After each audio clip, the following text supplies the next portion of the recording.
దేవుని రాకడ సమీపమవుతున్న దినాలలో సువార్త ప్రకటనకు అనేక ఆటంకాలు ఎదురవుతున్నాయి.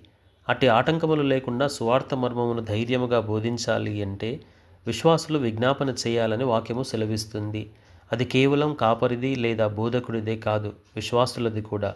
పౌలు ఎఫెసీ సంఘముతో, నేను సువార్త మర్మమును ధైర్యముతో తెలియచేయటానికి నా నోరు తెరిచినప్పుడు మాట్లాడవలసినట్లుగా ధైర్యముతో మాట్లాడుటకు వాక్శక్తి అనుగ్రహింపబడినట్లు మీరు పట్టుదలతో విజ్ఞాపన చేయండి అని చెప్పటం మనము చూడగలము.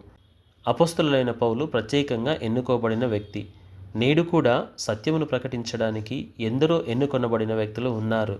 అయితే ఇలాంటి వారు సువార్త మర్మమును ధైర్యంగా బోధించుటకు దేవుడు అనుగ్రహించు వాక్శక్తి అవసరము.